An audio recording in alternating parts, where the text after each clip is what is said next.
د غنی بابا یو دوه شعرونه دي چې سرنامه یې ده پکار دي، یعنی انسان له څه پکار دي. نو غنی خان وایي چې لوی د زړګی لري چې اسرې لوی لري، چې څوک هاتیان ساتي دروازې لوی لري.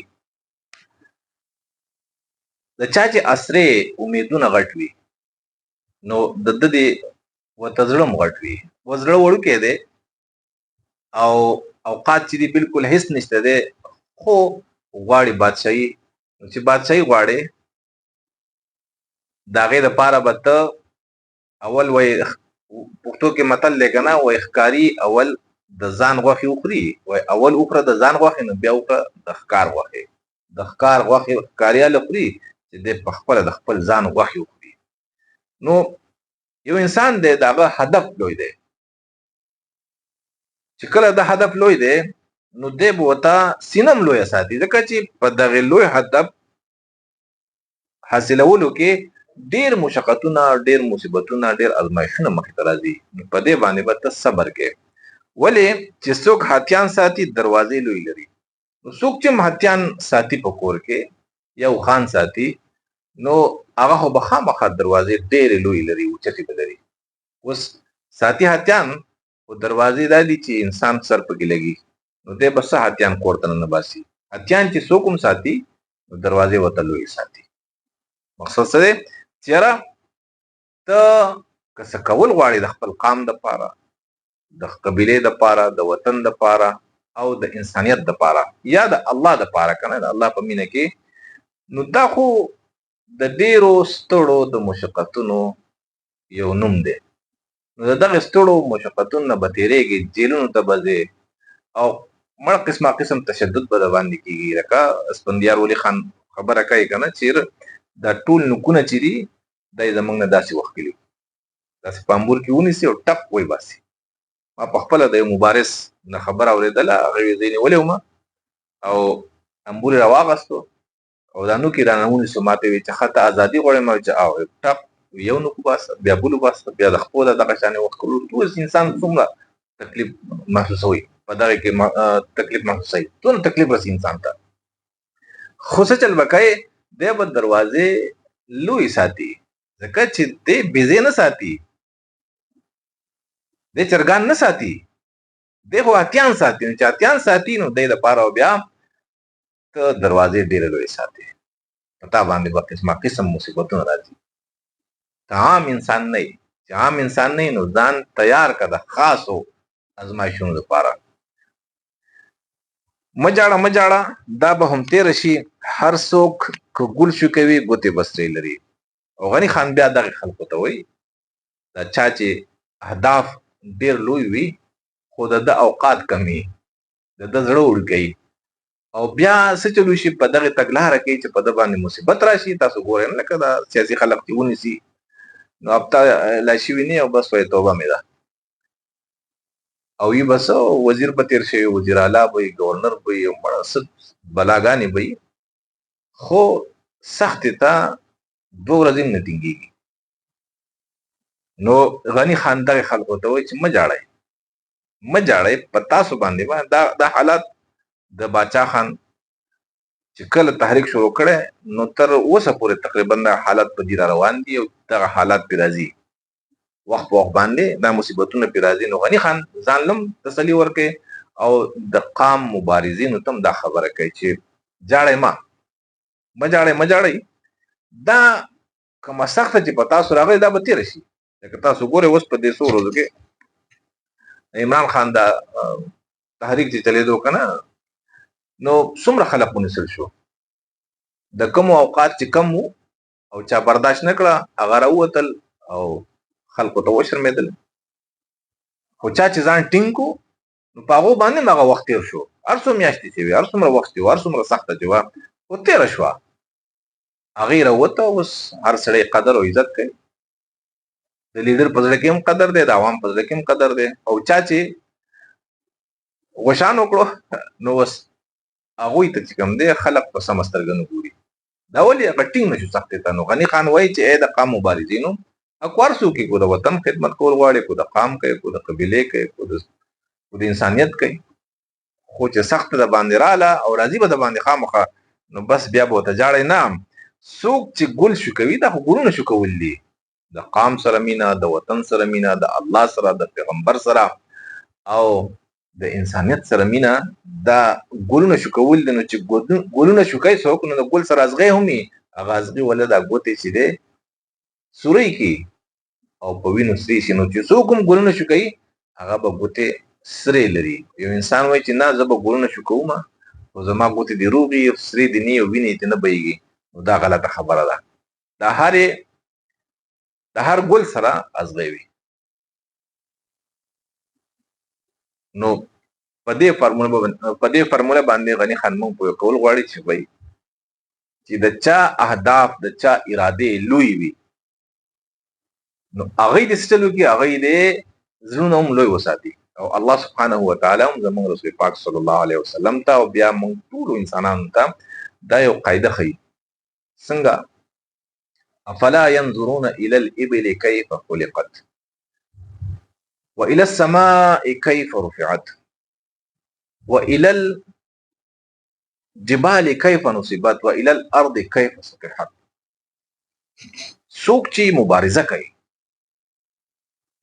نو هغه کې به څلور صفاتونه خامخایي. د اوښ صفت، افلا ينظرون الى الابل كيف خلقت، د اوښ صفت څه دی؟ څومره بردباره دی، هر څومره بوج چې په ده باندې اچي دی وړي، د انکار نه کوي. نو د اوښ بردباري چې ده یعنی بار وړل، بوج وړل، دا به د قام مبارز دا صفت په ځان کې پیدا کوي. والى السماء كيف رفعت، او د ارادې به د اسمانونو په شان لوړي، ارادې به راړتاویږي نه، ارادې به لوړې ساتي. څنګه چې الله تعالی اسمانونه اوچت او بلند پیدا کړي دي، نو د قام د مبارز ارادې به هم دغه رنګي بلندې وي، دا به چرته ښکته کېږي نه، راړتاویږي به نه. والى الجبال كيف نصبت، او بیا غرونه وایي موږ وګورئ دا غرونه موږ څنګه نصب کړي دي په دې ځمکه باندې، په خپل ځای باندې ولاړ دي، استقامت دی په غرونو کې. یو غر د خپل ځای نه چرته نه خوځي. نو الله سبحانه وتعالی موږ ته دا تعلیم راکوي چې څوک هم د قام د انسانیت د الله د رسول صلی الله علیه وسلم د مینې د دې مبارز وي، نو په ده کې د استقامت صفت وي، د غرونو صفت دی پکې. هر څومره دا غر څوک په توپ وولي او په ګولو وولي، دی د خپل ځای نه خوځي نه، ده کې استقامت دی، دی به مستقل ولاړ په خپل ځای. نو ده چې کوم هدف ځان ته ایښی دی او کومه مبارزه دی کوي، نو دې مبارزې نه به دی اخوا کېږي نه، ګینې لاړو غرق شو. والى الارض كيف سطحت، او بیا ځمکې ته وګورئ چې الله وایي موږ څنګه خوره کړې ده. نو د ځمکې صفت څه دی؟ د ځمکې صفت خورېدل دي، عاجزي ده، هر چا له ځای ورکول دي، هر انسان هر څیز چې دی دا ځمکه د خپو د لاندې کوي. خو ځمکه څه ورکوي؟ ځمکې ورته سینه لویه کړې ده، څوک یې راوننغښته که نه چې یو خاطر په ما باندې پرېږدې. نو د قام په مبارز کې به تکبر نه وي، چې تکبر پکې و دی به د قام مبارز نه جوړېږي. رسول پاک صلی الله علیه وسلم چې کله د انسانیت د ښېګړې تحریک شروع کړو د الله په حکم باندې، نو غلامانو له بدلو د غلامانو سره به ناست میچنې به ورسره کولې، پنډوکې به ورسره وړل، ګیډې به ورسره وړل. هغوی به حیران شو چې دا دومره لوی انسان نبي علیه الصلاة والسلام معمولي سړی نه و، دی د اعلی خاندان و، د شهزاده و، د دې خاندان د بادشاهي او بادشاهي کوله. نو دا دومره مالدار، بې حسابه مالدار، په منونو نه په تنونو وکړه سره پراته وو. دا راځي او د غلام سره کینی، د هغه سره ډوډۍ خوري، د هغه تپوس کوي، هغه ته سلام کوي او د هغه بوج اوچتوي. نو دا څه والى الارض كيف سطحت، په لیډر کې به د قام په مبارز کې به حقیقي مبارز شي، په دې کې به ټره پره نه وي، په دې کې به عاجزي وي. باچا خان په خپله تاسو وګورئ که نه، باچا خان په کتاب کې دي چې یو پیره کسبګر چې ورته مونږ وایو چې د هغې خانداني پس منظر دومره غټ نه وي، خپل کور هم نه وي، غریب په دانو باندې کار ګزاره کوي. نو یو کسبګر چې دی هغه باچا خان ته وویل چې زه په دې تحریک کې نه یم، زه ځان له پخپله یو خپل تحریک جوړوم. باچا خان پسې راغی، ګوره د پښتنو بادشاه پسې راغی، د چا پسې؟ د یو کسبګر پسې. ډم و ډم ورته وی چې ته ولې زما سره ملګرتیا نه کوې؟ نو هغه ورته وی چې د دې ته مشر یې، زه خپله مشري غواړم چې زما په مشرۍ کې د تحریک چلیږي. باچا خان ورته وی چې زه مشر نه، ته مشر شه، بس ته مشر شه، خو جدایږم زما نه، زه به ستا پسې روان یم. نو هغه ډم وله پښو کې پرېوتو او توبه یې ویستله، وی چې نه نه زه به دې ملګری یم. نو دا عاجزي ده که نه، عاجزي چې د اختیار کړله نو بس تا به مقام ومومې، ته به مقام ومومې. خو نن چې زمونږ د دې لیډرانو د پاره کوڅه کې یو لیډر دی، خو د هغه نشه څومره ده، په خدای پاک یقین وکړه په غریب باندې صورت هم نه خرابوي.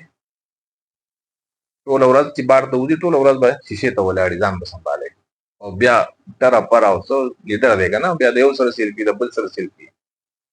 په تا کې عاجزي نشته دی، تو په خپله فرعون یې، د فرعون نه خلق تښتېده، د ابوجهل نه خلق تښتېده. خلق چا له راځي؟ څوک چې عاجزه وي، عاجز خویه وي، باچا خان په شان او د پیغمبرانو په شان او د ولیانو په شان پکې عاجزي، نو هغه له خلق راځي. نو غني خان څه وایي چې تاسو به چې کله لوی اهداف تاسو وي نو تاسو په ځان کې صفت پیدا کوئ. الله هم دغه ویلي چې وإلى الارض کیف سطحت، د ځمکې صفت په ځان کې پیدا کوي چې عاجزي اختیاري. عاجزي چې تاسو سره وي، د عاجزۍ صفت چې په تاسو کې نو حاصل به کېږي، خلق به تاسو له راځي. او چې کله لوی راشي خلق تښتي، هر څومره چې مالدار، هر څومره چې دی مخایي وي، هر څومره چې دی د خلکو خوښې وي، چې خلکو ته پته ولګي چې دا مغروره دی، متکبره دی، بیا د خلق تښتي.